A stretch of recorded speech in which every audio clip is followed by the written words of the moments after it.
Assalamualaikum warahmatullahi wabarakatuh.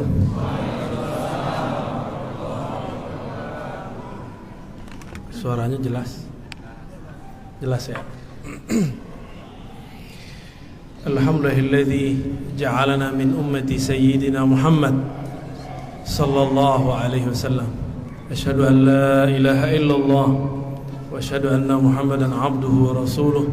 Allahumma salli wa sallim wa barik ala Sayyidina Ahmad, Sayyidina Muhammad wa ala alihi wa ashabihi wa li baitihi wa zurriyatihi ajma'in. Jamaah pencinta Allah, pencinta Rasulullah, salah satu nikmat yang kita dapatkan di akhir zaman ini adalah dijadikan umat baginda Nabi Muhammad sallallahu alaihi wasallam, yang mana hampir semua nabi berharap menjadi umat Nabi Muhammad, dan dikumpulkan oleh para imam ada 12 nabi yang berdoa menjadi umat Nabi Muhammad sallallahu alaihi wasallam. Tapi yang dikabulkan orang-orang yang berhidung pesek di tanah Melayu. Saya hidung pesek maksudnya ya. Hidung antum semancung-mancungnya sama orang Arab dianggap ya mancung tapi ke belakang. Tapi kita beruntung, hidung kita kayak gimana pun kita punya satu anugerah besar. Apa itu? Ditakdirkan Allah dengan takdir terbaik menjadi umat baginda Nabi Muhammad sallallahu alaihi wasallam. Dan yang paling nikmat lagi, kita hidup bukan di zaman Imam Bukhari, tapi hidup 12 abad setelah Bukhari. Imam Bukhari lahir sekitar 194 Hijriah, wafat 256 Hijriah. Di saat itu mau cari hadis harus berangkat dulu dari Uzbek ke Mekah. Kita akan baca hadis bahwa beliau belajar ke ulama Mekah. Sebelumnya mari kita baca surah Al-Fatihah. Semoga Allah membuka hati pikiran kita, tanda syukur kepada Allah, terima kasih kepada baginda Rasulullah, dan semoga Allah mengangkat dengan ini maqam Imam Al-Bukhari Muhammad bin Ismail. Al-Fatihah. A'udzubillahi minasyaitonir rajim.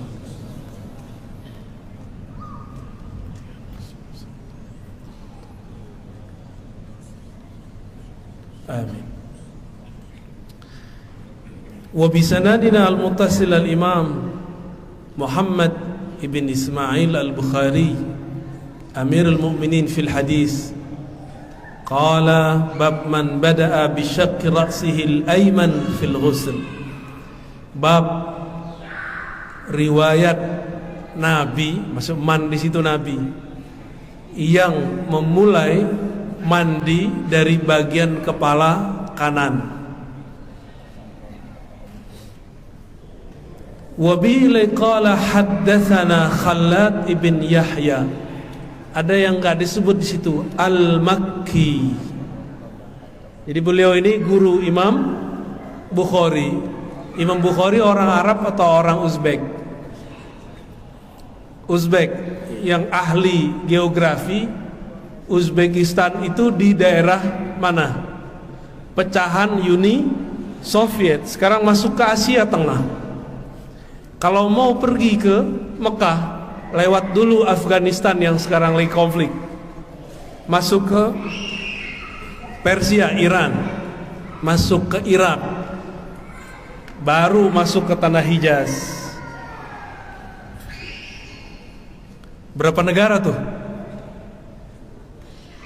Ada antum yang begitu nyari hadis sambil tiduran nonton YouTube gitu aja ya.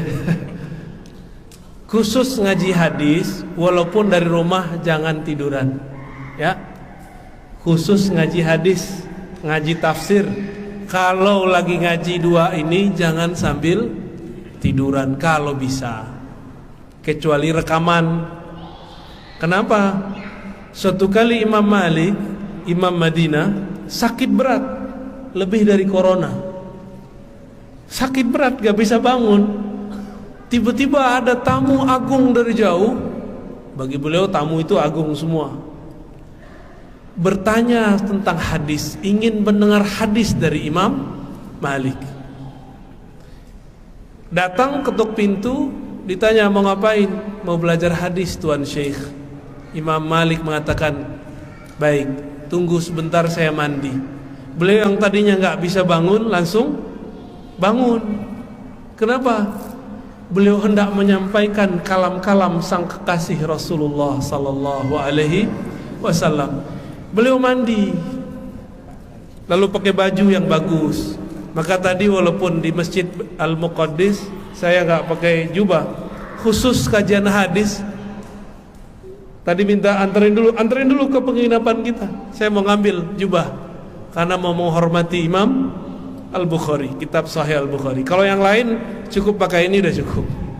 Tapi karena dulu baca hadis di sana pakai jubah, ya, maka kita menghormati, mentakzim si pengarang kitab dan isi yang dia baca, isi yang dia tulis, yaitu baginda Nabi Muhammad sallallahu alaihi wasallam. Lalu mulailah Imam Malik menyampaikan hadis. Sehat Pak langsung. Jadi Imam Malik itu sakitnya kalau nggak nyampein hadis. Ada nggak di antara antum sehatnya dengan mengaji? Berarti sudah mulai mahabbah Muhammadiyahnya muncul, cinta Nabi Muhammadnya muncul. Cinta Nabi Muhammad dimulai dari mencintai pewaris ilmu Nabi Muhammad sallallahu alaihi wasallam. Maka wajib cinta ulama. Walaupun ulama tidak suci, tapi kita cinta ilmu yang ada di dalam jiwanya. Wa bila qala haddatsana Khallad ibn Yahya. Jadi Imam Bukhari datang ke mana? Ke Mekah, ketemu Imam Khallad ibn Yahya Al-Makki. Ini orang Mekah ini. Sekarang perlu datang ke Mekah nggak? Malah saya yang datang ke sini, ya nggak? Enak amat antum itu. Dan para asatidz kita dengan mau menghabiskan ego keustatannya, ego kekiaiannya, kebuayaannya, kebuyaan, maaf Ustaz. Lalu mau berkumpul, saya kalau jempol kita ada 5, kita kasih 5, tapi 2 aja deh. Ya. Jarang-jarang ada ustadz mengumpul, jarang sekali. Ego, gengsi. Ada gengsi, itu bisa ditekan antum selamat. Jadi dosanya para ustadz itu ketika sombong aja, gengsi. Baik. Di zaman ini kita untuk dapat satu hadis perlu jalan jauh nggak? Perlu? Nggak perlu. Cukup paling jauh. Yang paling jauh siapa nih? Ada orang yang paling jauh di sini? Hah? Kerinci itu berapa jam pada di sini? 2 jam. Lumayan. Berapa jam?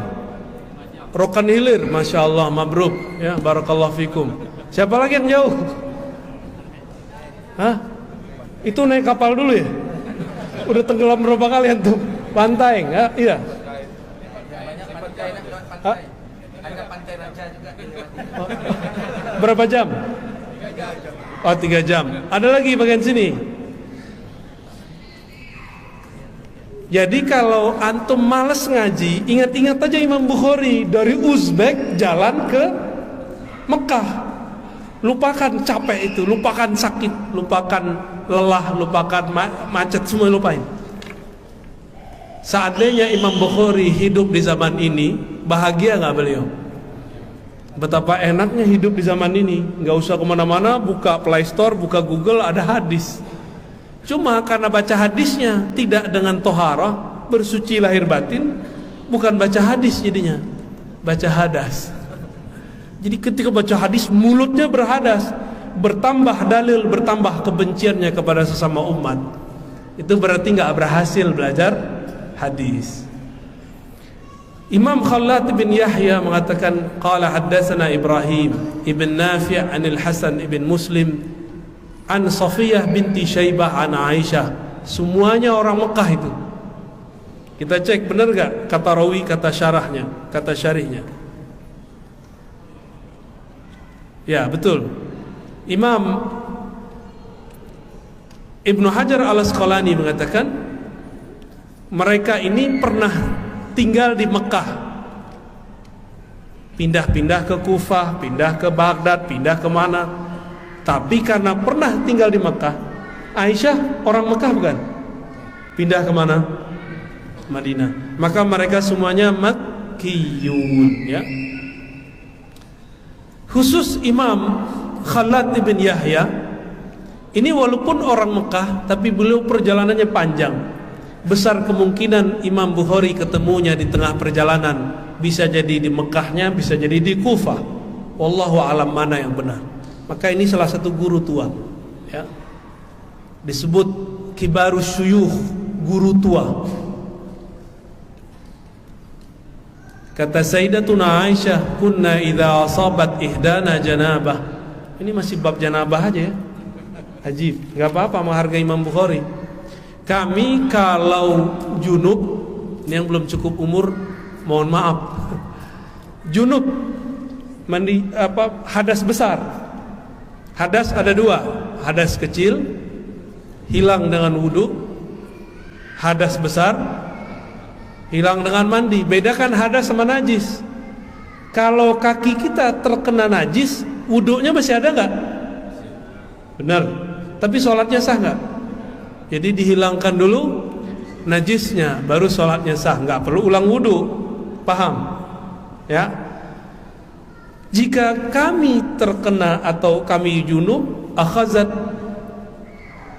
Nah, ini maksudnya Sayyidatuna Aisyah, istri Nabi cerita. Nah, ini khasnya hadis-hadis Ahlul Bait, azwajun Nabi.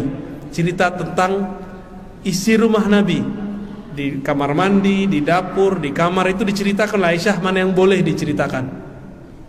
Jika kami junub, akhazat biyadaiha, salah satu istri Nabi akan mengambil kepalanya, ya, salasan fawqa ra'siha, ambil kepalanya, ya, diusap 3 kali, ya, atau disiram 3 kali.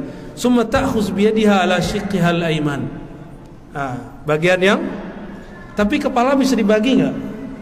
Orang Arab itu kalau bagi bahu kanan, bahu kiri, nggak ada istilahnya kepala kanan, kepala kiri. Kepalanya cuma satu. Tapi maksud di sini shiqqi al-ayman, shiqqha al-ayman itu kepala yang menghadap ke kanan atau yang mengarah ke kanan. Dan di tangan yang lain, seperti ini kira-kira, rambutnya diginiin atau diginiin. Mandi junub begitu nggak? Itu begini, nah, dipegang kepalanya supaya air. Jadi mandi junub itu menyampaikan air, isalul ma, menyampaikan air kepada semua anggota tubuh, maksudnya permukaan kulit. Maka harus dimasukkan satu persatu sehingga masuklah air ke dalam bawah rambut kita. Nah, ini diajarkan. Jadi yang begini cuma ada dalam agama Islam. Di agama lain saya nggak tahu ada ajaran mandi junub, saya nggak ketemu.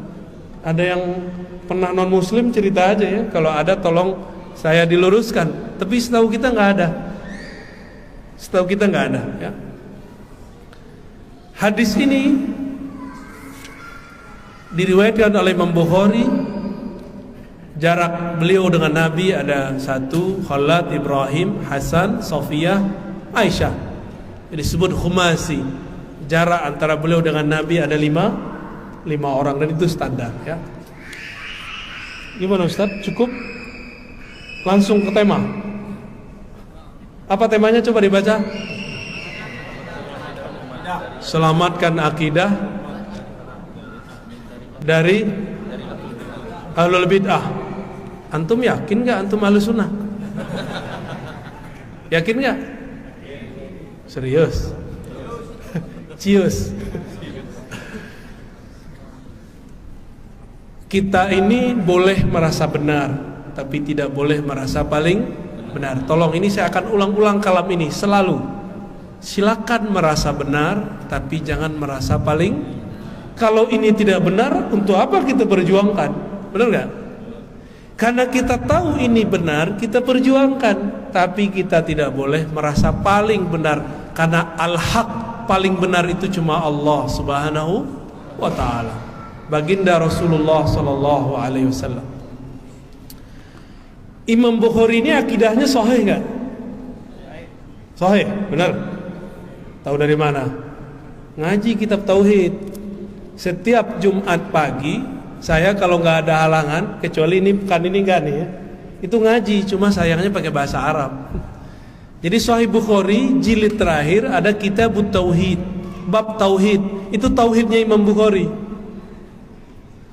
Tapi dalam bahasa Arab, Arab ala kita.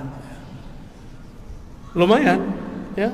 Itu yang ikut adalah 50-an orang, berarti ada yang ngerti bahasa Arab 50-an orang. Kalau antum ngikut kan jadi rame, tapi nggak ngerti bahasa Mekah nih. Baik.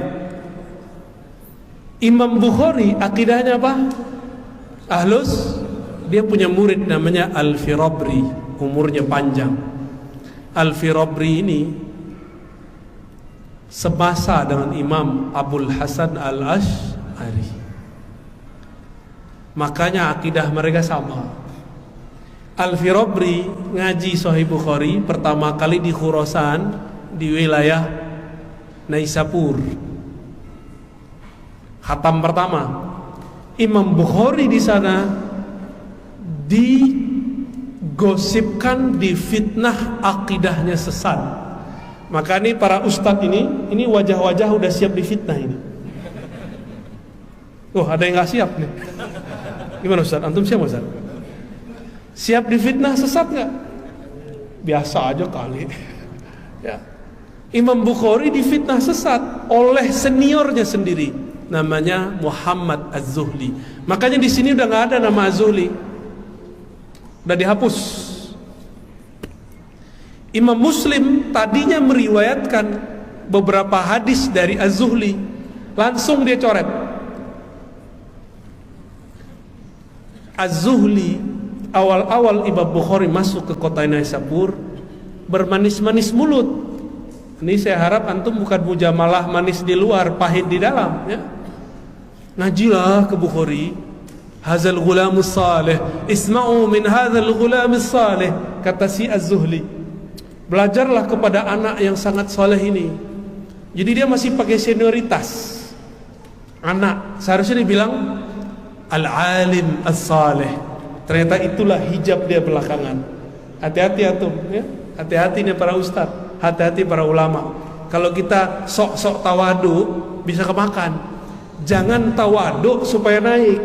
Tawadu itu betul-betul ingin menghabiskan ego kita di hadapan Allah Subhanahu wa taala. Ada orang tawadu karena dia pengen dia naik. Namanya mujamalah, basa-basi. Tahu? Basa-basi. وأنت يا أخي أنا حبيبك أنت محدث كبير ولا gaya ya, sok dipuji-puji tapi di belakang pahit, di belakang ngata-ngatain, kajinya alun lah. Tapi di depan mujamalah. Itu kebaca Pak di wajahnya. Cuma kita nggak boleh ngomong kan isi hati. Ya. Kalau ada cut langsung. Kalau nggak kejadian lagi seperti kejadian zaman Imam Bukhari, ya. Lalu, loh, kenapa di suaranya? Ada yang perlu diruqyah ini?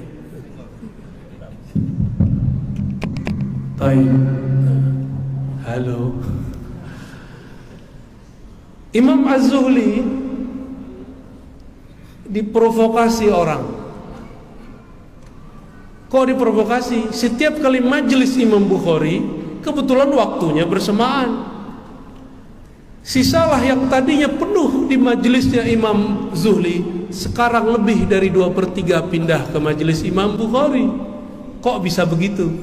Karena Imam Muslim pernah ngomong, Al-Bukhari a'lam minadz-Zuhli fil ilal. Imam Bukhari itu yang kami suka bukan hafalatnya aja, tapi dia mengerti penyakit-penyakit hadis yang mana Imam Zuhli pun tidak sampai ilmunya.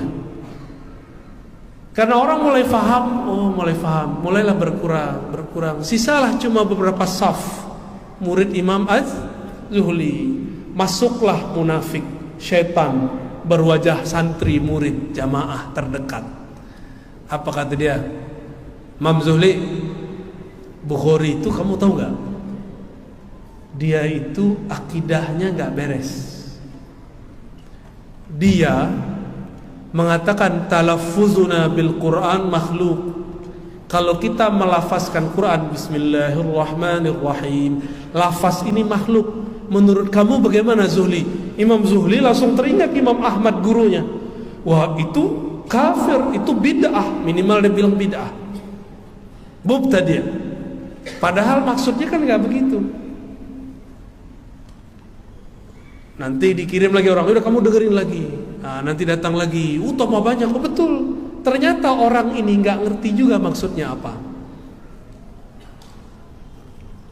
Walhasil apa yang terjadi? Fitnah berkembang. Istilahnya sekarang syubhat menyambar-nyambar. Imam Bukhari difitnah sebagai imam sesat, halal darahnya.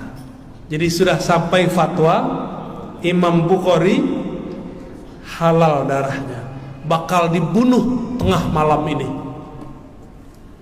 Datanglah Imam Muslim bawa kuda, bawa onta, bawa perlengkapan. Hari masih sore. Apa kata Imam Muslim? Tuan Syekh Muhammad Ismail Al-Bukhari, tolong engkau sebelum tengah malam sudah berangkat. Imam Bukhari kaget, ada apa? Di belakang sana sudah menyiapkan algojo untuk membunuhmu malam ini. Imam Muslim barusan hadir. Imam Muslim baru buat kejadian di majelis Az-Zuhli. Apa kejadiannya? Ketika Az-Zuhli mengatakan, man sami'a 'anil Bukhari iyyahu anni, siapa yang dengar dari Bukhari pergi. Kata siapa? Az-Zuhli. Imam Muslim langsung berdiri, diambil lembaran kertasnya, dirobek. Lihat, semenjak saya robek riwayatmu ini, catatanku darimu, aku tidak mau lagi meriwayatkan darimu. Pergi dia. Di situ mereka terdengar konspirasi, mereka mau bunuh Imam Al-Bukhari. Jadi imam kita, pengarang kitab ini sudah pernah difitnah di zaman hidupnya. Terus kalau antum cuma difitnah dikit-dikit aja biasalah, ya enggak? Yang paling kencang difitnah sini siapa nih? Imam utama, Dr. Zulhendri, penghalal bank syariah. Wah, baru terasa nyut-nyut ini. Izin, mohon maaf. Allah Akbar. Ya. Wah, lain rasanya. Enaknya emang duduk iftiras, tapi nggak apa-apa. Jadi kalau kita difitnah sekarang, mundur nggak? Mau mundur nggak? Ini zaman, saya kabarkan, ini sudah mulai perang, tapi perangnya perang akidah. Belum perang pedang, belum panah, belum. Antum hobi aja main panah, ya. Kita belum perang panah, belum. Kalau mau ngelawan Dajjal pakai panah, mati duluan. Ditarik napasnya si Dajjal, mati kita. Panah belum nyampe, kita udah mati duluan. Jadi kalau antum latihan panahan, niatnya untuk ngelawan Dajjal, lewat. Panahan karena ini olahraga tua, pernah dipakai baginda Rasulullah, maka kita pun berolahraga, boleh.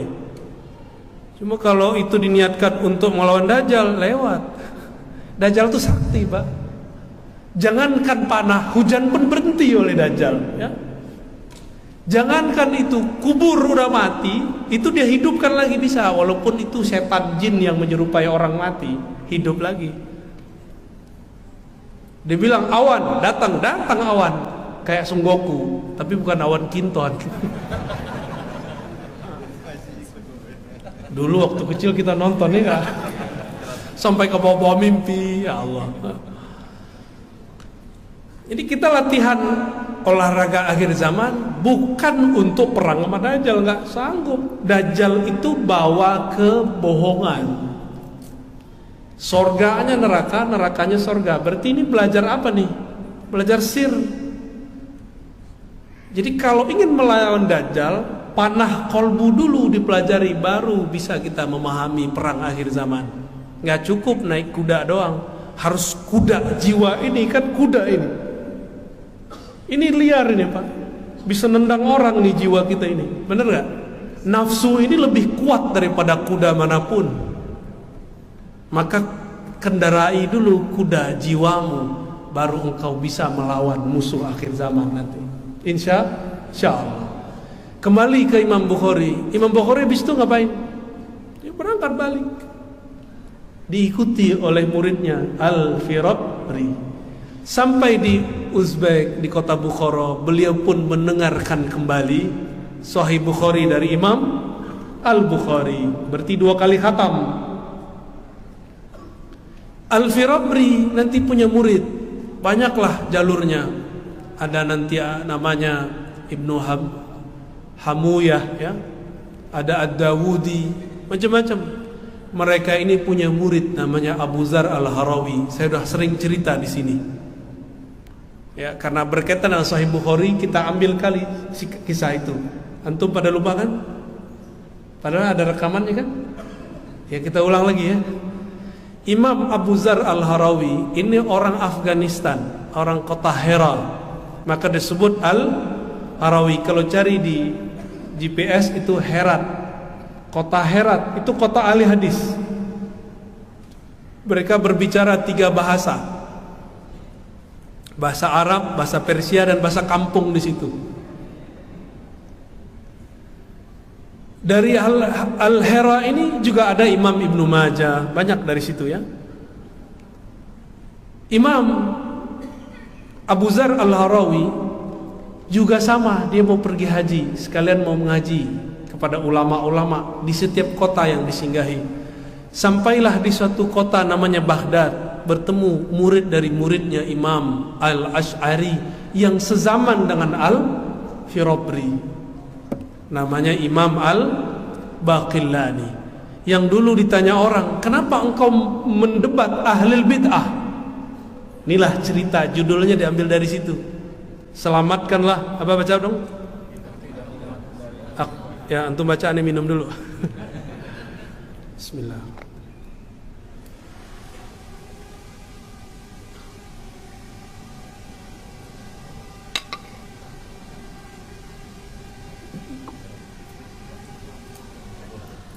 Baik. Imam Al-Baqillani, biasa orang memperdebatkan beliau, ini mazhabnya Maliki atau Syafi'i, itu ada perdebatan. Saking laku kerasnya itu, orang Syafi'ah ngaku bahwa dia ini Syafi'i, orang Malikiyah ngaku dia ini. Kalau Imam Bukhari lebih dahsyat, 4 mazhab ada. 4 mazhab punya. Tapi mazhab Hanafi diperdebatkan ya. Kenapa disebut Maliki? Karena berguru kepada murid-murid Imam Malik. Lebih dari 3 murid Imam Malik dia berguru. Qutaibah, Muhammad bin Maslamah, dan beberapa murid-murid yang lain ya. Disebut Syafi'i karena dia berguru. Hadis pertama di Sahih Bukhari adalah muridnya Syafi'i, Al-Humaidi, Abdullah ibn Zubair. Disebut Hanbali karena dia langsung bertemu Imam Ahmad ibn Hanbal. Laku kerasnya tuh ya, indah sekali tuh hidup Imam Syafi'i. Di alam barzahnya dia diperebutkan oleh semua mazhab. Ntar kalau kita mati, kita diperebutkan mazhab atau dibuang. Imam Baqillani ini hampir setiap hari debat. Mirip-mirip seperti Buya Al-Nof sekarang udah ke debat deh. Canggih dia debat sekarang itu ya. Aneh senang lihatnya. Harus ada yang debat, Ustaz. Ustaz Uzair mulu yang debatnya kan. Udah pernah diancam bunuh ya? Betul. Khawarij benar itu orang. Orang baru hijrah juga ya enggak? Ini udah hijrahnya kemana-mana udah. Udah ke Mesir, udah ke negeri yang gelap, lahir batin. Tapi bahasa mereka fasihnya bukan, batinnya itu terang ya. Ulama-ulama Habasyah, dalam hadis kan disebut Habasyah. Kita kalau mau ngambil bahasa Arab Fusha, ngambilnya ke Habasyah. Bahasa Arab mereka luar biasa. Mereka kalau nulis sastra bagus-bagus. Dulu Nabi kirim rombongan hijrah pertama kemana? Habasyah. Itu ngomong bahasa Arab. Dan ada beberapa Arab Habasyah masuk ke dalam Al-Quran. Al-Ma'idah itu bahasa Habasyah, artinya meja. Allahumma sholli ala Muhammad. Ada yang jatuh nih. Al-Maidah itu bahasa Habasyah ya. Baik. Imam Baqillani rahmatullah alaih ditanya oleh orang, kenapa kamu debat terus? Kok nggak diam? Ini kan masalah sudah beres dulu. Dulu beres, sekarang muncul lagi. Dijawab oleh beliau, dinukillah kalam ini dalam kitab Tabyin Kazim Muftari karya Imam Al-Hafiz Ibnu Asakir ya, Asy-Syafi'i. Apa kata Imam Baqillani? Apakah engkau mau mengulangi kembali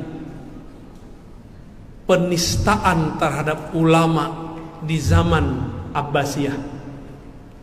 Itu dulu Imam Ahmad, Yahya ibn Ma'in dan imam-imam yang lain, cuma karena ada 1-2 persoalan akidah itu mereka masuk penjara dan ditelanjangi dalam penjara. Hanya satu imam yang tidak bisa ditelanjangi, Imam Ahmad ibn Hanbal. Ketika sarungnya dipelorotin oleh Al-Gojo, dia berbicara kepada sarung, ya izari ittaqillah, wahai sarungku takutlah kepada Allah. Itu sarungnya naik kembali, nggak bisa turun. Sampai Al-Gojo aja ketakutan, ini makhluk apa ini?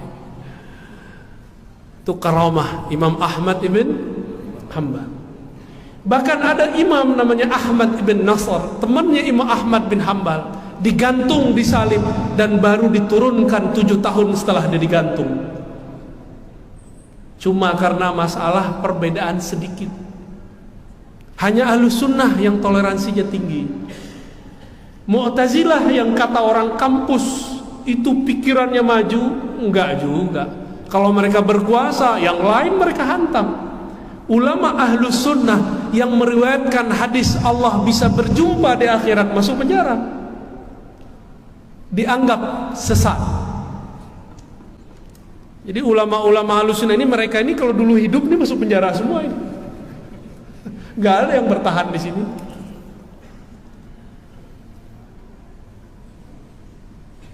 Al-Baqillani mengatakan, apa judulnya? Selamatkan akidah umat. Kalau beliau bukan selamatkan ulama dari penistaan. Itu dia. Kalau ulama selamat, umat selamat gak? Selamat. Jadi judul ini, judul genit dari Buya Alnov dan teman-teman, ternyata ilhamnya nyambung kepada para imam. Maka setiap masa harus ada sekelompok orang yang jago berdebat. Wajadilhum billati hiya ahsan. Dan jidallah ahli kitab. Dulu ahli kitab, kalau sekarang ahli akidah, ahli baca kitab gundul. Dia ngakunya bisa baca kitab, gelarnya sama kayak beliau, LC, lulusan Ciputat, lulusan Cairo.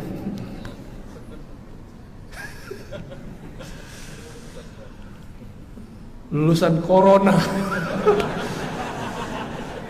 Udah lulus Ustaz? Udah lulus antum? Alumni ya. Alumni Corona ya. Antum LC semua lah ya, lulusan Corona. Al-Imam Baqillani, semangatnya inilah kemudian yang ditularkan dari masa ke masa. Maka setiap masa harus ada yang menjidal billati hiya ahsan, dengan metodologi yang ilmiah, dengan cara yang ahsan. Apa arti ahsan? Jika mereka pakai kitab, kita pakai kitab. Apalagi mereka menyebutkan dalil hadis, kita baca hadis. Kalau kata Buya Zulhedri, mereka LCMA, kita LCMA juga. Mereka doktor, kita doktor juga kata. Gaya itu dia, belagu dia itu. Tapi belagunya bener ya. Antum belagunya nggak bener. Kita bersyukur ada orang-orang ini. Jika dulu yang terpilih Imam Baqillani dan kawannya Ibnu Fura, ya, ada Al-Isfaraini. Ini 3 ulama di zaman itu. Ini 3 ulama ini. Tapi beratnya pengajian mereka susah.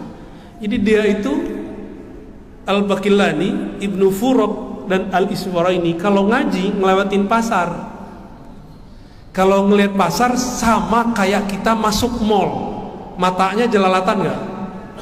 Matanya bisa melihat macam-macam nggak? Kata kawan kita apa? Cuci mata lah Ustaz. Ya, cuci mata pakai rinso.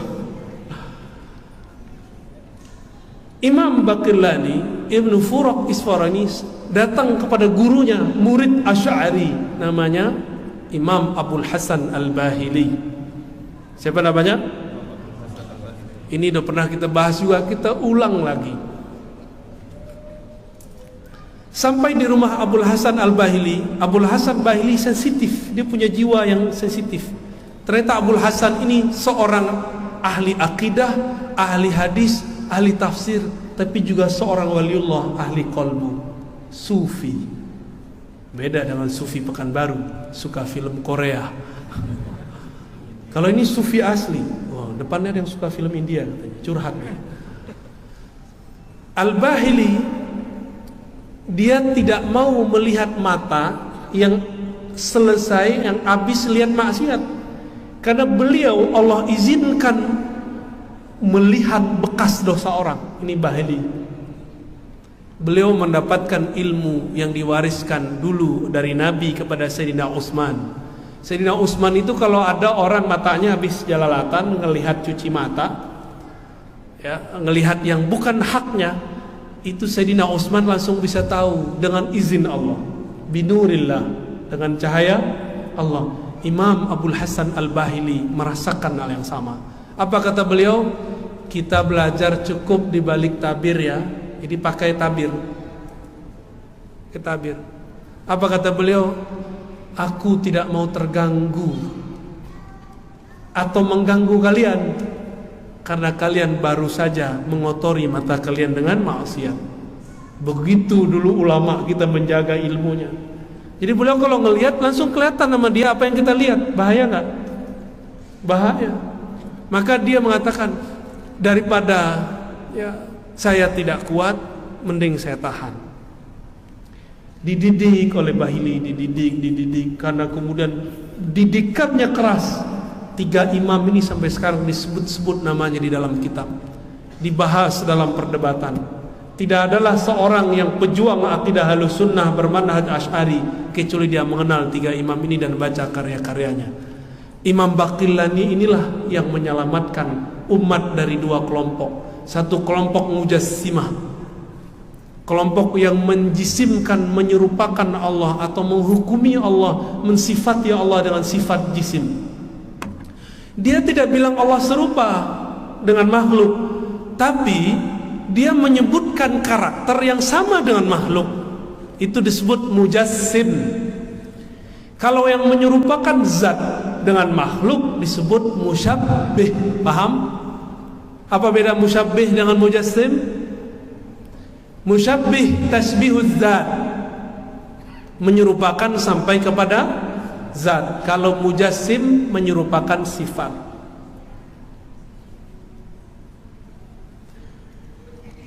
Lalu kelompok yang sekarang menyebut dirinya Wahabiyah Salafiyah masuk yang mana? Kita langsung aja Pak ya.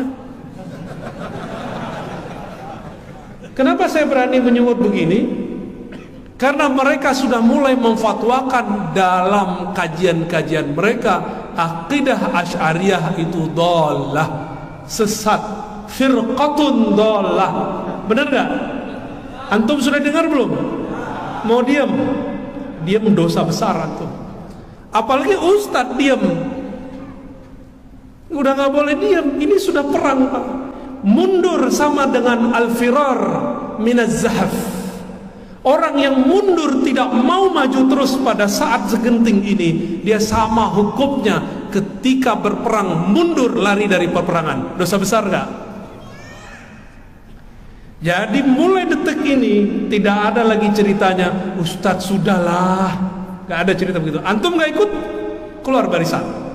Kita tetap berjuang memperjuangkan akidah yang moderat, walaupun gayanya sangar-sangar dikit ya. Mereka sudah berani Pak sekarang. Dan sudah kejadian di tetangga antum sebelah Pekanbaru. Beberapa bulan yang lalu mereka bilang NU Muhammadiyah Jamaah Tabligh ya. Dia ngomong begitu kan? Sesat. Benar kan dia ngomong gitu? Aslinya begitu Pak, walaupun sekarang minta maaf. Dia kalau ke belakang sama, dia ngomong begitu lagi. Itu namanya taqiyah.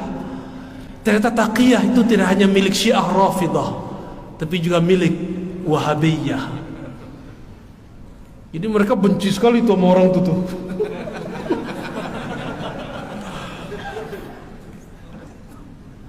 Karena NU Muhammadiyah masih mayoritas umat Indonesia, mereka minta maaf Pak.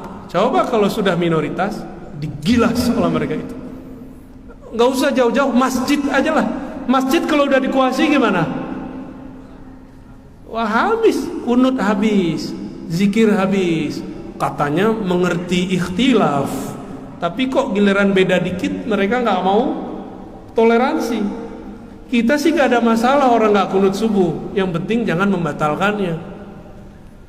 Kita nggak masalah juga kalau orang nggak ikut akidah Asy'ariyah, yang penting dia percaya qul huwallahu ahad, selesai kan? Dia nggak perlu tahu sifat 20, yang penting dia syahadat la ilaha illallah Muhammadur Rasulullah. Tapi sekarang nggak ngerti, terus ngomong akidah Asy'ariyah sesat. Antum sering lihat kan orang-orangnya? Orang-orangnya jelas. Mereka karena nggak bisa masuk, mereka katanya ustadz sunnah, kita juga hafal sunnah. Mereka katanya ikut Rasulullah, kita punya sanad ikut Rasulullah Sallallahu Alaihi. Susah mau masuk di mana? Wah, cari nih wilayah muamalat, cari tema bank. Nah ini paling gampang nih, pakai tema bank. Sekarang mereka sudah boleh menghalalkan riba. Loh, bank beda dengan riba bro. Bank ada nggak di zaman Rasul?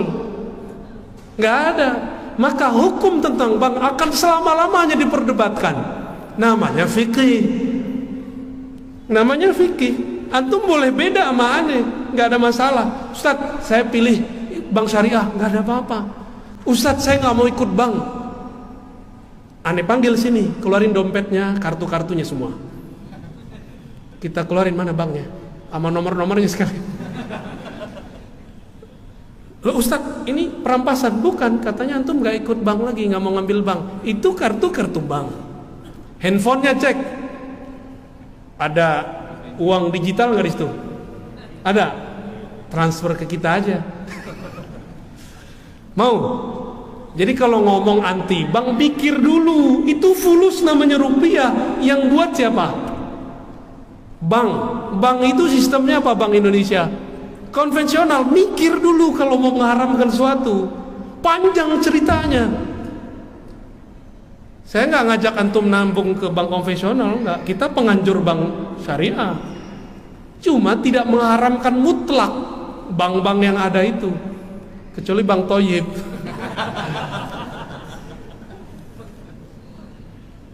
Jadi dicari tuh, nggak bisa lewat akidah, nggak bisa lewat hadis, nggak bisa lewat mazhab, nggak bisa lewat sanad, nggak bisa lewat tasawuf. Lewat apa lagi? Lewat muamalah. Nggak bisa juga.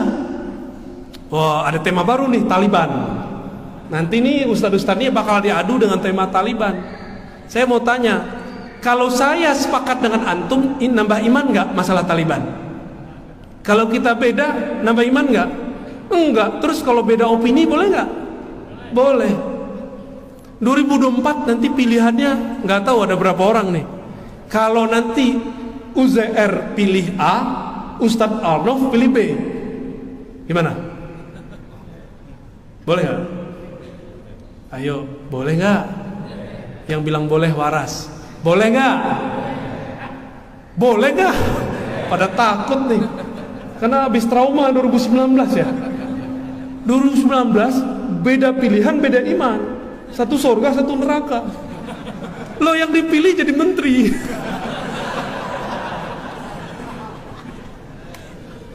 Pak Ustaz, nanti kita joblos jadi menteri Ustaz.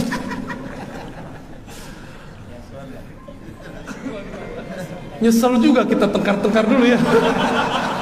Mohon maaf kalau dulu yang tengkar sama saya ya. Afwan.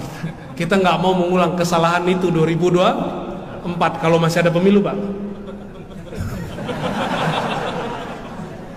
Jika bab ibadah boleh berbeda, masa bab siasah politik gak boleh beda? Maka kami ingatkan terus dan tolong para asatis edukasi, dewasakan umat setiap saat bahwa berbeda itu biasa. Mau biasa, ya. Akidah Ahlus Sunnah wal Jamaah sekarang yang dulunya jadi tema biasa, sekarang jadi tema luar biasa. Nanti besok pagi akan ada pembahasan khusus mengenai yang paling ujung itu. Jadi akidah Ahlus Sunnah intinya ada pada tanzih, mensucikan persepsi kita mengenai Allah Subhanahu wa taala. Yang kedua, tasdik kepada baginda Nabi Muhammad SAW. Ada yang bagian akhir untuk akhir zaman. Tasdik bi khurujil mahdi, membenarkan keluarnya akan muncul seorang imam di akhir zaman, namanya Imam. Ini baru tema yang baru diangkat oleh para ulama. Sebenarnya tahun 2000-an sudah ada tema-tema itu di Mesir. Dulu kitab-kitabnya banyak, cuma bercampur dengan teori-teori konspirasi. Teori konspirasi ini kan ada yang sahih, ada yang tidak sahih. Yang sahih pun kita uji dulu kesahihannya. Insya Allah tentang akhir zaman itu kita bahas besok pagi, ya. Insya Allah. Bagaimana cara memahami bab kemahdian itu sesuai dengan sunnah Rasul, bukan tebak-tebakan, bukan pakai asumsi, bukan pakai ambisi. Karena sekarang sudah banyak orang panik, siapa nih Imam Mahdinya nih, ya. Sabar-sabarlah. Khilafah ala minhajin nubuwah, itu ada kata kuncinya. Insya Allah besok lah kita bahas akhir zaman versi akidah Ahlus Sunnah. Sekarang kita kembali. Al-Baqillani membawa ajaran menyelamatkan umat daripada tajsim, disebut dengan tanzih, menyerupakan Allah, membayangkan Allah. Itu tanzih. Allah perlu nggak disucikan? Butuh nggak? Enggak. Yang perlu disucikan persepsi kita tentang Allah Subhanahu wa ta'ala. Maka kalau baca subhanallah, maknanya, ya Allah, ampunkan kami mempersepsi Engkau tidak sesempurna Engkau. Itu subhanallah, ya. Orang kalau subhanallah begini baru terasa nikmat. Tapi kalau kita terjemah Allah, Engkau maha suci, kita bingung, ini suci dalam bahasa Indonesia, suci dari hadas, ya kan? Hadas besar, hadas kecil. Inilah kurang bahasa kita. Bahasa kita, bahasa Melayu, bahasa Indonesia tidak bisa mendetailkan beberapa lafaz yang ada dalam bahasa Arab, ya. Udah 9:30. Jadi kalau kemarin usul ahli sunnah, kalau sekarang bagaimana cara Imam Baqillani menyelamatkan umat waktu itu? Tanzih. Tanzih dari apa tadi? Tajsim. Dan yang kedua, menyelamatkan umat dari ta'til. Ta'til itu alhamdulillah sekarang tidak banyak. Ta'til itu menolak sifat Allah. Alhamdulillah sekarang itu sedikit kelompoknya. Hanya tersisa di kelompok Syiah. Ini saya kasih tahu, selama masih ada Syiah, selama itu pula ada akidah Mu'tazilah. Tapi nanti kita pun bakal dituduh Syiah oleh seberang itu. Jangan-jangan sudah ada lagi, Ustaz, orang yang duduk aneh Syiah. Udah ada? Antum dituduh Syiah udah ada belum? Belum. Nanti bakal ada yang nuduh saya ini Syiah. Bakal ada. Sudah ada. Antum pengamat YouTube. Ini mereka kan pecinta habaib semua kan? Bagi pembenci zuriat Rasulullah, kita yang dekat sama habaib disebut Syiah. Dia nggak bisa membedakan Habib Syiah sama Habib Ahlus. Habib itu macam-macam juga, Pak. Ada Habib yang NU, ada Habib Muhammadiyah, nggak tahu tuh Habib Muhammadiyah. Ada Habib FPI, ya. Ada Habib apa? 212. Ada Habib PPIR. Ada nggak? Nggak ada ya, Habib-Habiban. Macam-macam Habib itu. Kita tidak melihat perbedaan mereka itu. Yang penting di darahnya ada nasab Rasulullah, kita cinta, udah. Boleh nggak kita beda dengan pergerakan mereka? Boleh. Bukan karena kita benci dengan pergerakan mereka, tapi karena kita beda manhaj aja, gak ada masalah. Ya. Jadi kalau antum nanti lihat saya beda manhaj dengan Habib Fulan, bukan berarti saya benci dia. Karena ini kita beda guru aja. Manhaj itu dipengaruhi oleh guru. Ya. Nah, Imam Baqillani menyelamatkan umat. Pertama dari kelompok Mujassimah, yang kedua dari Mu'tazilah. Mu'tazilah berarti sudah ke bawah kelompok Rafidhah. Sudah ke bawah semua. Maka disebutlah beliau oleh Imam Daruqutni, pengarang kitab Sunan Daruqutni. Apa judul kitabnya? Sunan, bukan Sunanul Mustafa. Sunan Ad-Daruqutni. Kata beliau, Abu Huzar bertanya, itu siapa orangnya? Dijawab oleh Imam Daruqutni, ahli hadis. Ini orang imam ahli sunnah, qami'ul bid'ah. Inilah imam pembela sunnah, pemberantas bid'ah. Berarti yang dimaksud oleh imam ahli hadis namanya Daruqutni. Daruqutni selevel Bukhari, di bawah dikit. Maka dia bisa mengkritisi Sahih Bukhari. Jadi seumur-umur kita ngaji Sahih Bukhari, yang paling lantang mengkritisi Sahih Bukhari Imam Daruqutni. Jadi dia tahu di mana celahnya Imam Bukhari. Itu Imam Daruqutni namanya. Imam sunnah enggak nih? Berarti akidahnya Imam sunnah meridai akidah Imam Baqillani. Akidah Baqillani adalah akidah Imam Asy'ari. Paham? Jadi yang disebut ahlul hadis, ahlus sunnah itu siapa? Akidah Asy'ariyah. Tapi mereka kan ngaku inilah akidah sunnah. Pas kita cek ternyata atu sunnah doang, sunnah yang lain gak ada yang pakai. Jadi nggak jujur kepada Allah, nggak jujur kepada Rasulullah, nggak jujur kepada umat. Itu masalahnya. Ya. Maka beruntunglah ini yang ada di hadapan antum. Semoga mereka adalah Baqillani zaman ini. Amin. Untuk mereka kita bacakan surah Al-Fatihah. Al-Fatihah. Amin.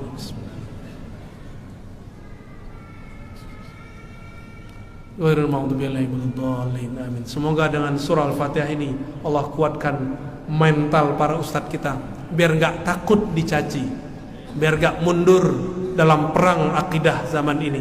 Ini sudah mulai perang. Satu kata dari saya, jangan pernah mundur. Mundur dosa besar. Jadi yang dihantam sekarang apa? Mental. Mental antum Ustaz. Mental saya. Untungnya guru kita agak ganas-ganas sedikit. Didiknya dasar-dasar. Untung guru-guru kita orang-orang yang urat takutnya sudah nggak ada, kecuali hanya kepada Allah Subhanahu wa ta'ala. Alhamdulillah dengan berkah didikan mereka, ini urat takut saya memang udah nggak ada kali Ustaz. Ya, kecuali hanya kepada Allah Subhanahu wa ta'ala dan orang di rumah.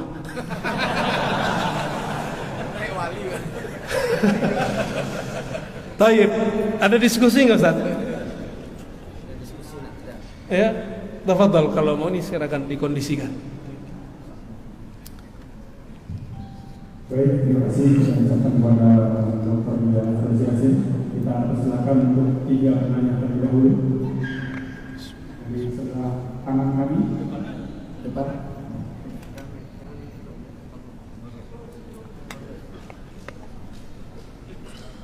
Satu orang dari belakang, dari ibu.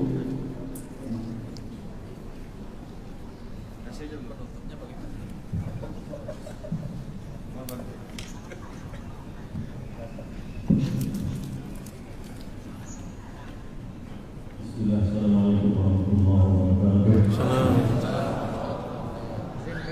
Ya, fadhal, jazakallah. Pahlawan, suka melawan. Melawan setan maksudnya.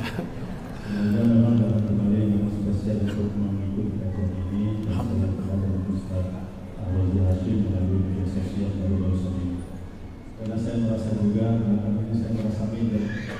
Merasa minder yang lebih dengan perkembangan tahun salafi yang sedemikian luar biasa, sehingga kita pun agak sulit untuk komunitas seperti ini. Tapi alhamdulillah mengikuti kajian-kajian Buya di media sosial, merasa ada spirit tersendiri. Alhamdulillah, dan merasakan diri yang kepada Allah. Dan bersyukur hari ini saya bisa ketemu dengan Buya. Saya ingin bertanya Buya tentang masalah zikir la ilaha illallah yang dalam kajian media sosial saya itu dibutuhkan. Bahwa disebutkan di situ Abdul Zikri ma'ana fa'alakan la ilaha illallah. Yang paling besar dengan itu disebutnya la ilaha illallah. Dulu saya pernah mempelajari zikir itu sehingga tekniknya cuma tidak tahu Allah, mungkin saya tidak mengembangkannya sehingga mungkin tidak mendapatkan kenikmatan sendiri di dalam zikir tersebut. Ya, pertanyaannya. Khawatiran saya begini. Ketika kita benar-benar merasakan nikmat itu di dalam berzikir, apakah itu yang kemudian berefek kemudian ada yang media sosial, kemudian berzikir sampai cinta sampai berdiri sampai segala macam, sepertinya kelihatan sudah terlalu over gitu. Apakah efeknya sampai seperti itu? Dan saya merasa khawatir seperti itu. Oke. Karena analisa saya kayaknya seperti itu kurang tepat sekali dan saya terlalu berlebihan. Iya. Oke. Assalamualaikum warahmatullahi wabarakatuh. Assalamualaikum warahmatullahi wabarakatuh. Langsung dijawab. Baik. Ada orang zikir nangis, ya. Ada orang zikir merinding-merinding. Ada orang zikir berteriak-berteriak. Ada orang zikir pingsan. Ada yang zikirnya sembari bergerak. Namanya ar-raqs was-sama. Di Turki disebut sema. Itu di Mesir masih ada nggak tuh? Masih ada ya? Thariqah Siddiqiyah masih begitu ya? Tijani masih begitu. Syazili juga. Oh, beda dengan Syaziliani berarti ya. Kenapa zikir bisa lembut, bisa keras, bisa berteriak? Tadi kita udah bahas di Masjid Al-Muqaddis sebagiannya. Mungkin yang ikut kita ulang di sini. Saya buat ilustrasi tadi. Kalau Bapak nonton bola, bolanya mau gol, mulutnya dikunci, gimana Pak? Itu efeknya gimana? Bapak gimana? Gitu ya, benar ya? Gitu. Ada guru bilang ke muridnya, kalau zikir jangan berisik, mulut ditutup, lidah dilipat ke langit-langit. Tapi gurunya ngomong satu hal, si muridnya lupa. Lemah lembutkan badan. Si murid enggak, badan dikencang-kencangkan. Ketika dia zikir, coba Pak, lidah dikunci. Bapak mau baca ya Allah, gitu enggak? Maka ada orang zikir, kayak orang kesurupan Pak. Itu bukan kesurupan setan, kesurupan asma. Kalau kesurupan asma perlu diruqyah enggak? Yang ngeruqyah perlu diruqyah. Berarti dia enggak mengerti. Antum kalau enggak ngerti, orang ini lagi disentuh oleh nama Allah atau disentuh oleh setan, berhenti ngeruqyah. Berarti jangan-jangan di badan antum ada iblis. Akhirnya nuduh orang ahli zikir kesurupan. Berarti basirohnya belum kebuka ngeruqyah orang. Ruqyah, apa arti ruqyah? Menaikkan, tadinya dia hina, kesurupan ke orang gak jelas, dikembalikan kesadarannya. Ini orang super sadar, dia sedang zikir, sedang asik dengan zikrullahnya. Beda kalau orang kesurupan asli Pak. Itu yang ngerti itu bisa merasakan di kolbunya. Nah kalau lo mengerti gitu, berhentilah praktek-praktek yang berbahaya. Ntar setannya pindah ke antum semua. Itu kejadian sudah. Ada satu rumah, udah masuk YouTube seingat saya, menyimpan kaligrafi nama Ashabul Kahfi. Ashabul Kahfi itu nabi Pak semua, bukan rasul, itu nabi. Siapa nama ini? Maksalmina, Tamlikha, kayak nama orang India ya, kayak lagu India, Tumpi hoi hoi hoi itu. Itu nama wali Pak. Kalau minimal di zaman ini, nama nabi di zaman itu. Orang kesurupan di rumah, setan masuk. Setan tuh pengennya nama-nama Allah, nama kekasih Allah dihina gak? Malangnya peruqyahnya tidak mengenal ma'rifatus syayatin, nggak tahu ilmu ma'rifat setan. Jadi setan tuh ada ma'rifatnya, biar nggak jadi setan.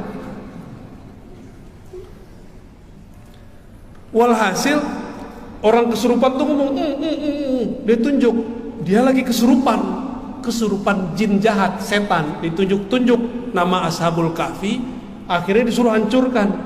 Senyum nggak setan setelah itu?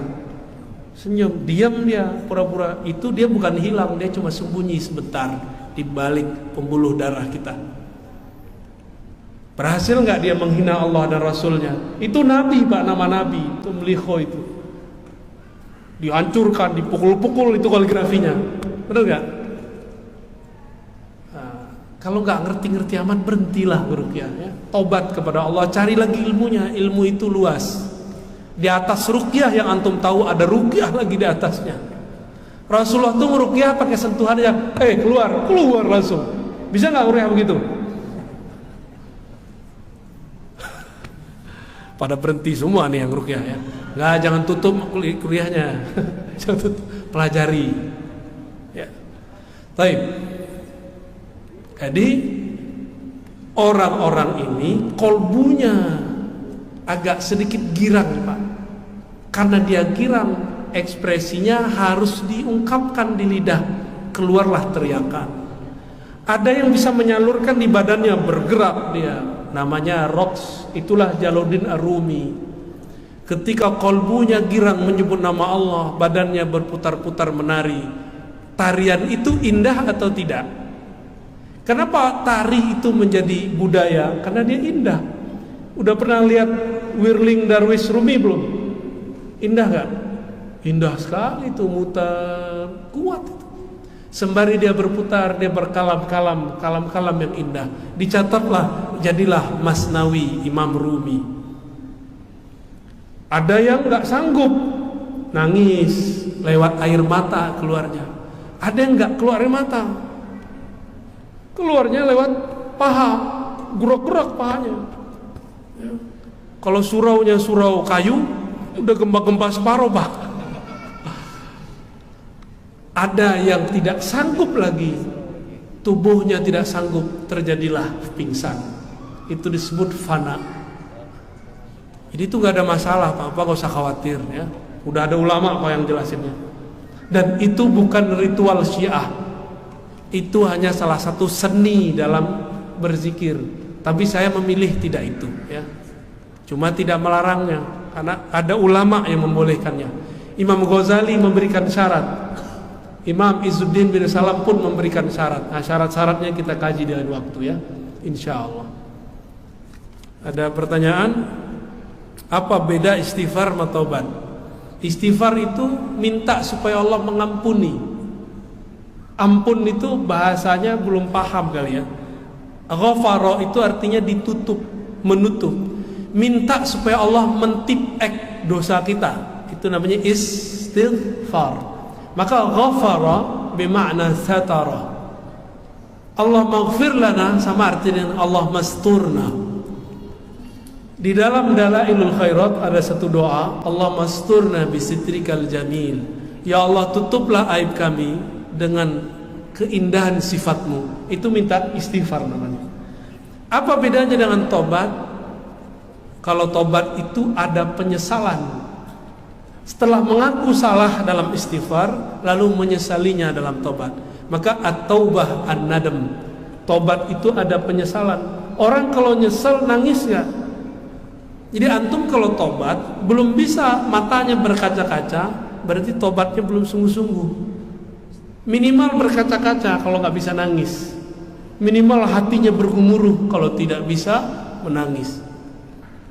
Itu berarti sudah tobatnya sudah shadiq, taubat nasuha. Tobat nasuha bukan sekali seumur hidup. Tobat nasuha bahkan berkali-kali dalam sehari. Itu yang disebut nasuha. Mohon maaf nih para ustadz. Jadi tobat sambalado itulah tobat nasuha. Doyan tobat, bukan doyan maksiat. Tapi syaitan bisikan, udah nanti aja kalau udah tua. Bapak ngerasa tua nggak, Pak? Enggak kan? Pasti nggak ngerasa tua. Padahal lebih tua dari Anda kan?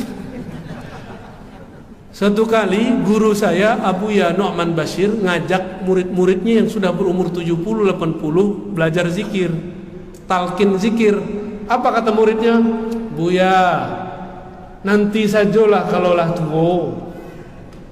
Umurnya 70. Ternyata dari umur 25 diajak sama gurunya, ayolah belajar zikir. Dari umur 25 mereka ngomong, Buya, nanti sajalah umur udah tua. Udah umur 70 masih merasa. Saya ini udah beruban, Pak. Udah ada ubannya. Maka kalau saya bercermin saya takut-takut sendiri. Wah, udah tua juga gitu. Masih aman, Ustaz. Antum 30 ya? Masya Allah, wajahnya 35. Wajahnya berapa, Tad? 29. Kom sama Isyrun, waduh, 25. Bisa lagi nih. Baik. Itu bedanya ya. Istighfar itu kadang perlu diistighfarkan kembali, tapi kalau sudah tobat pasti dia nasuha. Maka tobat itu pasti nasuha. Itu udah pasti. Apa arti nasuh? Tulus. Tobat yang tulus. Orang yang suka mengakui dosanya kepada Allah di dunia, itulah yang disebut orang yang bertobat nasuha. Udah sering-sering ngaku kepada Allah. Ya. Kaman? Khalas. Waduh. Yaudah, silakan diatur lah, Ustaz.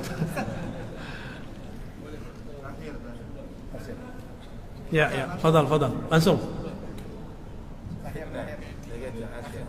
Akhir ya. Baik. Kata beliau ini akhir marrah. Antum tahu enggak artinya? Taunya akhir kan? Marrahnya kursus sama Ustaz Anof. Assalamualaikum. Fadal. Yang dekat, Pak. Yang dekat mic-nya. Suara Bapak terlalu halus, lebih halus dari gadis.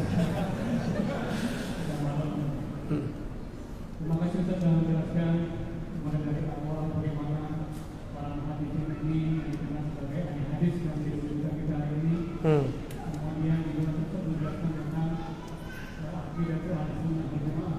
Alhamdulillah. Penjelasan ini mengingatkan saya untuk tadi tentang kajian-kajian yang pernah diajak kepada kami. Alhamdulillah ada dua hal yang Ustaz ingin disampaikan. Yang pertama, kalaulah diajak tadi menjelaskan hadis ini dengan lupa dan sebagainya, dan dikaitkan dengan sekarang ini dengan yang populer di kalangan masyarakat ini adalah Imam Albani. Siapa? Albani. Apa? Al-Nof. Albani Al-Nofi. Baik. Ya. Bagaimana siapa Albani ini dan bagaimana berpandang Albani. Oke. Yang kedua, berbicara tentang paham al-wahabi. Ini tentu mungkin sepengetahuan saya, paham ini juga dikembangkan dari sumbernya yang pertama Syekhul Islam sekarang Ibnu Taimiyah. Ibnu Taimiyah. Paham wahabi ini juga menganut paham dan pemikiran Ibnu Taimiyah yang tadi digambarkan berupa akidah yang besar, tasbih, takfir dan sebagainya. Jadi Ustaz, bagaimana kita bergerak tentang Ibnu Taimiyah ini, pahamnya bagaimana dan siapa beliau ini? Untuk saya kira Ustaz, dua hal saja. Terima kasih. Assalamualaikum warahmatullahi wabarakatuh. Di beberapa kitab yang disebutkan dalam rawinya ada fulan, rawi ini tidak sahih, rawi ini fi muskilah fi wa, gitu doang. Ini cuma nukil aja. Itu biasa, teman-teman, ini biasa, ilmu standar. Ilmu standar orang belajar ilmu. Apalagi di zaman ini, semua nama-nama rawi, nama-nama periwayat yang kita tulis kayak tadi, Al-Khallat, ya bin Khallat, ya. Ada Ibrahim ibn Nafi', itu sudah ada semua. Tinggal dicari, selesai. Namun kita tidak perlu untuk mentakhrij lagi. Antum masih kurang yakin dengan takhrij Imam Bukhari? Ini sahih kan nih? Kalau berbeda Albani dengan Al-Bukhari, ikut siapa? Serius? Kalau ada orang berani mendoifkan hadis dalam Sahih Bukhari, bermasalah nggak orang itu? Serius? Serius? Albani mendoifkan 2 hadis di Sahih Bukhari, bermasalah nggak? Tuh, kena racun antum kan? Guru kami Dr. Badi Said Al-Laham, murid Syekh Nurul Itir, mengatakan dalam disertasinya, seandainya saja Albani, termasuk Sidi Ahmad Ghumari, Abdullah Ghumari disebut, seandainya Ghumariyin dan Albani wara' menahan diri untuk tidak mengkritisi Sahih Bukhari, nama mereka akan disanjung-sanjung di alam semesta, akan disanjung-sanjung oleh peneliti-peneliti hadis. Cuma sayang, nafsu meneliti kadang lebih besar daripada kearifan. Syekh Albani pun bernafsu mendoifkan 2 hadis di Sahih Bukhari. Itu hadisnya dahsyat lagi ya. Nantilah ada waktu, nanti ingetin saya Ustaz, hadis Bukhari yang didoifkan oleh Syekh Albani. Nanti kita teliti, kita takhrij hadisnya. Di mana kekeliruan Syekh Albani, di mana tertipunya Syekh Albani.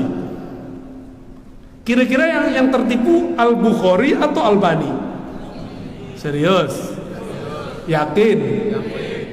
Masa Al-Bukhari ketipu, ya enggak? Albani gurunya nggak nyampe 10. Itu kalau di kitabnya ada salah satu orang yang nulis tentang tarjamah Albani, gurunya cuma sebutkan 3, ditambah guru ijazah 1, 5 lah ya sama bapaknya. 5 lawan ini punya guru 1.700, gimana? Tapi kita nggak boleh benci Albani, ya. Kita jadikan saja Albani ini sebagai motivasi supaya ngaji hadisnya lebih benar, ya. Gitu aja Pak ya. Maka saya sangat apresiasi ada kajian hadis Sahih Bukhari, Sunanul Mus. Ada gesek-gesek dikit, udahlah dibuang lah itu, ngaji hadis aja Pak. Kalau disebut nama Rasul masih mau tengkar. Mau diakui jadi umat Muhammad gak? Sallallahu alaihi wasallam. Ya ini kita kan banyak benderanya tuh macam-macam lambangnya di belakang kepala antum Tat.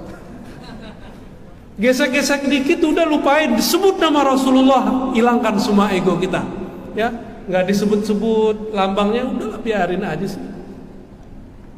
Di akhir zaman ini ego orang pada tinggi. Berhasil melewati itu, antum akan menjadi pejuang-pejuang yang sebenarnya. Ya. Terus yang kedua tadi Syekh Ibnu Taimiyah. Kajian tentang Ibnu Taimiyah sudah banyak saya kaji. Setiap kepat baru itu prioritin mulu sama Al-Nofi, Albani.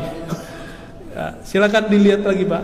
Pendek cerita, Syekh Ibnu Taimiyah bukanlah ulama salaf. Dia ulama khalaf. Apa arti khalaf? Ulama yang ada setelah masa salaf. Tahun berapa wafatnya? 728. Tadi saya nanya kepada para asatis, Ustaz, Syekh Syekh Ibnu Taimiyah itu dianggap keliru oleh ulama 4 mazhab di zamannya. Kira-kira mereka waras, bodoh atau pintar? Ulamanya. Ulama yang mengatakan Ibnu Taimiyah ente keliru, mereka waras gak? Mereka bodoh atau alim? Mungkinkah 4 mazhab ini berkumpul untuk bodoh berjamaah? Mungkin gak? Kan gak mungkin. Ini ulama 4 mazhab sepakat untuk mengadili Syekh Ibnu Taimiyah. Ini ngomong bukan saya, tapi guru saya Syekh Hasan Hitu. Jadi waktu pengaruh Ibnu Taimiyah ini masih ada dalam pikiran dan dada saya. Beliau ngomong begitu, dan itu kita ditunjuk-tunjuk tuh. Menurut kamu gimana? Di zaman Ibnu Taimiyah dia sudah dilaporkan oleh ulama, dipenjara karena fatwa-fatwanya yang menyimpang. Terus sekarang kamu ngikutin? Pusing juga kita ya ditanyain begitu sama beliau. Makanya saya tanya balik sama kita semua. 4 mazhab sepakat mengadili beliau. Mereka waras nggak? Waras. Karena mereka waras, Ibnu Taimiyah ini kemudian di-cut oleh mereka. Itu sebenarnya ya. Tapi di akhir hayat alhamdulillah Ibnu Taimiyah husnul khatimah, karena beliau tidak dipertemukan lagi dengan murid-muridnya, tidak diizinkan lagi nulis. Karena kalau masih nulis, itu fatwa-fatwa anehnya keluar lagi. Akhirnya beliau wiridan. Ingat dulu pesan-pesan Imam Ahmad ibn Athaillah Skandari. Akhirnya beliau di akhir hayatnya menjadi sufi dan dikuburkan di maqbarah sufiyah. Dan dia mengatakan jannati fi sadri. Apa arti jannati fi sadri? Surgaku di dalam dadaku. Enggak, coba antum buka ladanya, ada surga enggak di situ? Surga di mana? Inda sidratil muntaha. Kan begitu kan di Quran? Surga itu ada di sampingnya, di sekitar Sidratul Muntaha. Sekarang Ibnu Taimiyah bilang jannati fi sadri, surgaku di dalam dadaku. Ini sufi gak nih yang ngomong begini? Hanya sufi Pak yang ngomong begitu. Terus mereka ntar ngomong apa nih, pikir Ibnu Taimiyah? Nggak mungkin. Ya udah antum baca kitab Al-Wabilus Shayyib karya murid terbaik Ibnu Taimiyah, namanya Ibnul Qayyim Al-Jauziyah. Itu kitab tarekatnya Ibnu Qayyim, tarekat Ibnu Taimiyah. Itu kitabnya. Nggak percaya baca kitab itu. Di sana ada cara berguru, adab bermursyid, faidah berzikir. Cuma sayang itu kitab belum diterjemah. Ya. Jadi karya tasawuf Imam Salafi. Nah itu dia. Al-Wabilus Shayyib karya Imam Ibnul Jauzi yang sudah diterjemah Madarijus Salikin, tahapan-tahapan orang suluk. Siapa yang nulis? Ibnu Qayyim Al-Jauziyah. Berarti di akhir hayatnya para imam salafi ini mereka menjadi sufi. Di kitab Madarij itu ada pujian-pujian terhadap tasawuf. Terus mereka sekarang ngomong apa? La taqra hadhil kutub. Jangan baca kitab ini. Begitu ngomongnya. Giliran gak cocok sama nafsunya dibilang. Jangankan itu, ini terakhir tentang Syekh Albani. Syekh Albani itu mentakhrij, menilai hadis tidak hanya dengan keilmuan, terkadang pakai nafsu. Apa buktinya?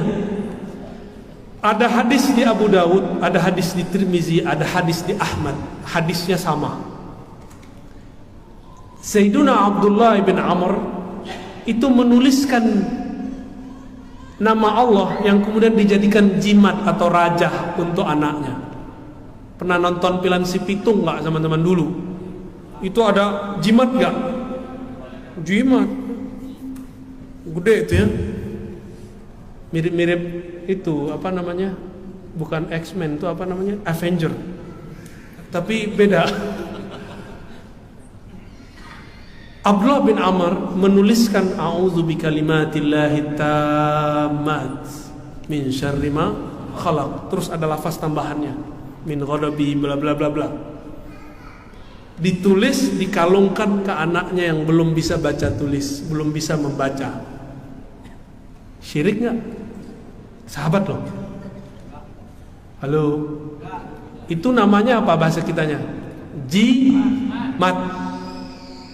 Maka jimat itu bukan masalah kalung mengalungkannya, tapi yang ditulis apa? Apa yang ditulis itulah halal haramnya. Jangan jimat langsung haram. Sok ahli tauhid ente ya. Benerin dulu tauhidnya. Kalau masih meyakini nasi yang mengenyangkan, oh itu lebih bahaya dari jimat tuh. Masih yakin propolis yang menyembuhkan dari, oh itu bahaya itu. Tapi ngambil asbab dengan obat itu baru boleh ya. Apa kata Syekh Albani? Ini beraninya dia kepada Rasulullah, beraninya dia kepada ulama-ulama pengabdi khidmah ke Rasulullah. Ini yang meriwayatkan Imam siapa? Abu Daud, Tirmizi, Ahmad. Imam Tirmizi bilang ini hadis sahih, hasan sahih. Antum bisa bayangin dokter hadis ini nyebut Imam Tirmizi langsung keluar sahihnya. Apa kata Syekh Albani? Separuh yang awal sahih, separuh belakang nggak sahih. Separuh awal kalimat a'udzu bikalimatillahi tamat sahih. Tapi kalau Ibnu Amr nulis dikalungkan nggak sahih, padahal sanadnya sama, lafaznya satu. Bahasanya apa Ustaz? Tanaqud, kontradiktif. Bahkan dalam dirinya sendiri kontradiktif. Itu kaidah dari mana cara mentakhrij begitu? Nih saya pertanyaan, kalau berbeda murid Bukhari namanya Tirmizi dengan Albani, ikut siapa? Tirmizi lah, ya. Imam Tirmizi bilang sahih, Albani bilang separuh sahih, separuh nggak sahih. Antum ikut siapa? Siapa yang ikut hawa nafsu? Maka benarlah masyayikh Syam, ulama Syam berkata, Albani idza ajabahu sahhah. Kalau dia takjub dia sahihkan. Wa idza lam yu'jibhu dha'afa. Kalau dia nggak takjub, dhaif. Tuh dia nggak takjub sama lafaz ini. Bahkan satu lafaz, kalau ngikutin kaidah ilmu hadis, sanadnya sahih, lafaznya tidak bermasalah. Kenapa dia bagi-bagi separuh? Karena hawa nafsu mazhabiyah. Jadi mazhab ini ada nafsunya. Maka pesan saya terakhir malam ini, sebelum kita tutup kajian, tolong bermanhaj Ahlussunnah bukan dengan ambisi, bukan dengan emosi. Berakidahlah dengan hati, ya. Maka kalau berakidah dengan hati, maka muncullah rahmah. Jadi jangan pernah benci Salafi, jangan pernah benci Ibnu Taimiyah. Kritik boleh, tapi benci jangan. Bisa bedakan? Ya, walaupun mereka bilang mengkritik mereka disebut fitnah, itu bahasa dia, ya. Biarin aja. Kita nggak usah tanggapi banyak-banyak. Irhamu man fil ard, yarhamukum man fis sama. Sayangi makhluk di bumi, maka yang di langit malaikat pasti sayang kamu. Malaikat tidak mungkin sayang kecuali Rabbul Arsyil Azim menyayanginya. Allah Ta'ala yang istawa alal arsy akan menyayanginya. Semoga yang hadir malam ini mendapatkan percikan kasih sayang Allah SWT. Allahumma bihaqqi Sayyidina Muhammad. Ya Allah, dengan cinta kami, dengan iman kami yang tidak sempurna ini, ya Allah, tolong sempurnakan ya Allah. Maka rahmatilah kami dengan berkah Nabi Muhammad sallallahu alaihi wasallam. Allahumma bihaqqi sunanikal Mustafa. Ya Allah, dengan sunnah-sunnah Nabi Engkau yang terpilih, maka pilihlah kami menjadi pujuang-pujuang Ahlus Sunnah wal Jamaah. Ya Allah, ya Rahman, ya Rahim, akhrij min qulubina asyirk. Ya Allah, bersihkan kalbu kami daripada syirik, bersihkan kalbu kami daripada hasad, bersihkan kalbu kami daripada iri dengki, bersihkan kalbu kami daripada su'uzan, bersihkan kalbu kami dari semua penyakit kalbu, terutama lalai kepada Engkau. Allahumma salli ala Sayyidina Muhammad. Sama-sama baca, Allahumma salli ala Sayyidina Muhammad. Ya Allah, sampaikan salam rindu kami, salam cinta kami kepada baginda Nabi Muhammad sallallahu alaihi wasallam. Ya Allah, sampaikan salam maaf kami. Kami umatnya tapi tidak serius mengikutinya. Kami umatnya tapi tidak sungguh-sungguh ittiba mengikuti ajarannya. Tapi tetapkanlah kami ya Allah berjuang di jalan Nabi-Mu ya Allah, mati dalam husnul khatimah. Rabbana atina fid dunya hasanah wa fil akhirati hasanah wa qina adzabannar. Wa sallallahu ala sayyidina wa maulana Muhammad wa ala alihi wa ashabihi wa li baitihi wa dzurriyyatihi ajma'in. Walhamdulillahi rabbil alamin. Subhanakallahumma wa bihamdika asyhadu an la ilaha illa anta astaghfiruka wa atubu ilaik. Assalamualaikum warahmatullahi wabarakatuh.